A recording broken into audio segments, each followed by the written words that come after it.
Assalamualaikum warahmatullahi wabarakatuh. Salam sejahtera, salam sehat untuk kita semua. Semoga juga teman-teman dalam keadaan baik-baik saja bersama seluruh keluarga teman-teman. Dimanapun teman-teman berada, selamat beraktivitas, tetap semangat.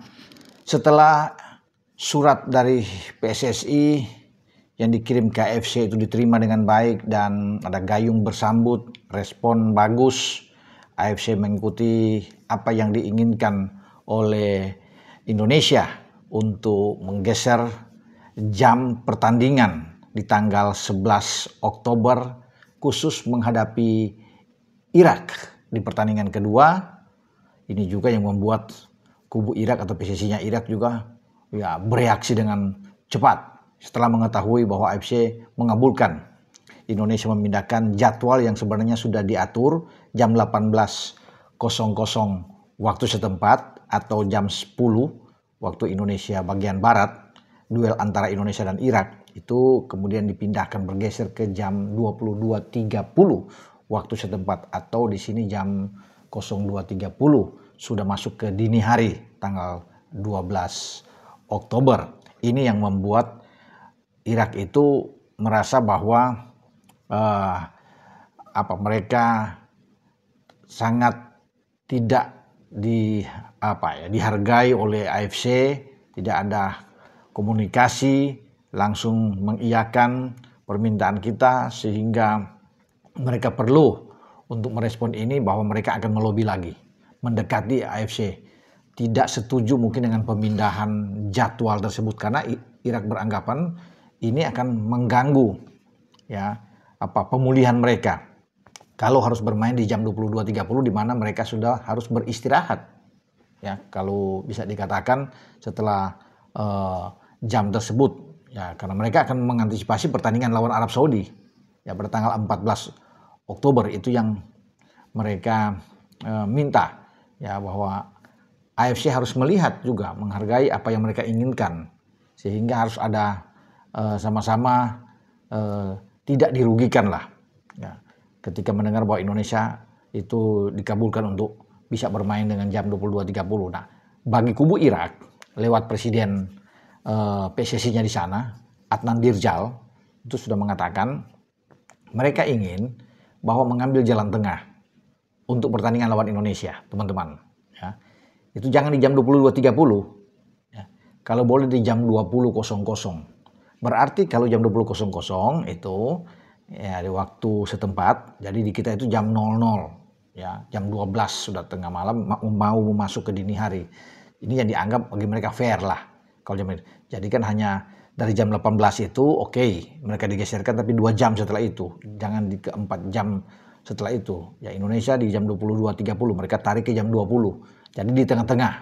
Itu lebih netral dianggap oleh kubu Irak. Makanya mereka mungkin akan melayangkan juga surat kepada AFC meminta untuk ada keadilan di sini. Ya, tapi kita tidak tahu karena ini kan sudah diputuskan oleh AFC sudah mengabulkan bahwa akan bermain di jam 22.30 waktu setempat sehingga di kita sudah dini hari. Nah, kita akan tunggu nantinya apakah kubu Irak juga akan mendapatkan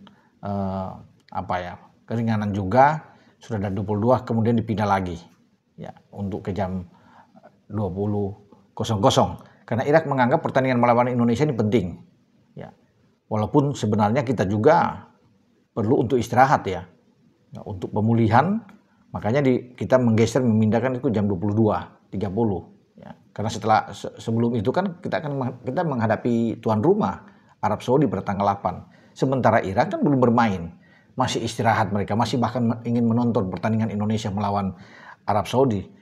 Jadi sebenarnya mereka lebih enak. Tampil melawan kita itu mereka fresh.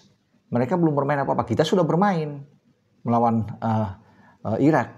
Ya, tapi mereka punya dalih lagi karena mengantisipasi pertandingan melawan Arab. Ya. Tapi kalau seandainya kita menang melawan Arab, kemudian kita menang melawan Irak dan lolos, ya, sudah tidak ada guna lagi bagi Irak untuk bicara lawan Arab. Ini kan kita berandai-andai walaupun ini dirasa sangat berat, tapi kan dalam sepak bola bisa saja terjadi demikian. Atau kita bisa menang melawan Arab dan kita imbang lawan mereka, ya posisi mereka juga belum aman-aman benar untuk bisa lolos. Tetapi ya oke lah, itu hak mereka untuk bisa melobi AFC dan meminta jam 20.00. Bagi kita sih nggak ada masalah sebenarnya ya. Kalau walaupun itu kan hanya selisih 2 jam. Ya, walaupun sebenarnya di jam 22 itu sudah sangat bagus. Ya, seperti apa yang dikatakan oleh Pak Ketua Umum PSSI, Pak Erik, bahwa oke lah permintaan sudah disetujui. Oke, apapun yang berkembang saat ini dengan info-info dari kubu lawan, kita jangan terpengaruh apapun, kita tetap fokus untuk menghadapi pertandingan di putaran keempat Oktober yang akan datang. Dan ini khusus bagi pelatih Patrick Kluivert, ya harus memikirkan langkah-langkah terbaik untuk menyusun kerangka tim, ya, game plan bermain yang baik, karena ini kita hanya punya 2 kesempatan dalam 3 hari, tanggal 8 ke tanggal 11 menghadapi 2 tim kuat yang secara peringkat memang jauh. Itu Irak 58 peringkat dunia ya FIFA per bulan Juli. Arab itu 59, jadi hanya bergantian saja di antara Irak dan Arab di soal peringkat. Jadi jauh, kita kan 118 di antara 6 kontestan yang ada di putaran keempat pra Piala Dunia zona Asia, ya Indonesia paling di bawah. Ya, baru ada Oman. Selebihnya kan paling tinggi itu adalah Qatar. Qatar mungkin di 53 ya peringkat dunia Qatar. Ya, jadi semua ada di atas. Tetapi tidak bisa melihat di situ. Peluang kita tetap ada, tetap besar ya untuk bisa lolos ke Piala Dunia. Tapi perlu perjuangan, kita berusaha seperti kata Pak Ketua, harus berusaha, namun dengan kondisi tim yang kuat juga. Persiapan kita harus matang. Itu menjadi urusan bagi pelatih kepala Patrick Kluivert. Apalagi kan kita bermain tuh tanpa Ole Romeni nantinya menghadapi Arab dan menghadapi Irak. Ini tentu kan jauh lebih sulit karena Ole Romeni itu ada di lini serang.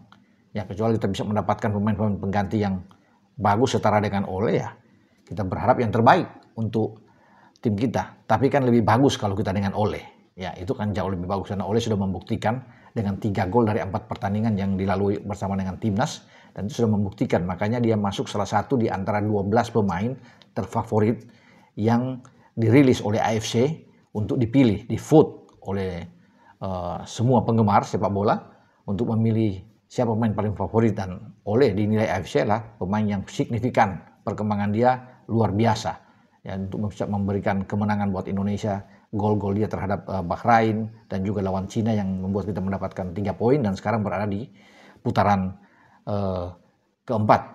Oke teman-teman, ya kita tunggu nantinya perkembangan info-info ke depan, termasuk ya 2 pemain lagi yang akan menghiasi tim nasional kita seperti dalam konten saya sebelumnya.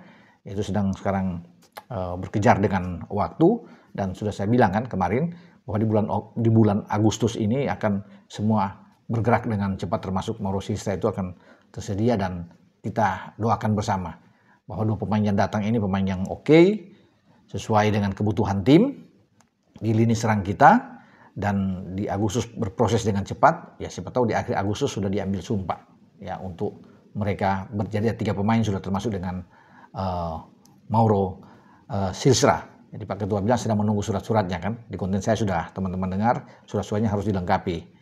Ya kita akan lihat nantinya, dan Pak Ketua nanti minggu depan ini akan menghadap Presiden Republik Indonesia Pak Prabowo Subianto untuk berbicara soal kedatangan 2 pemain tambahan ini selepas Ole itu mengalami masalah cedera, dan Presiden perlu mengetahui perkembangan sepak bola timnas kita karena beliau juga adalah penggemar berat untuk timnas kita dan sebagai pembina juga untuk sepak bola Indonesia.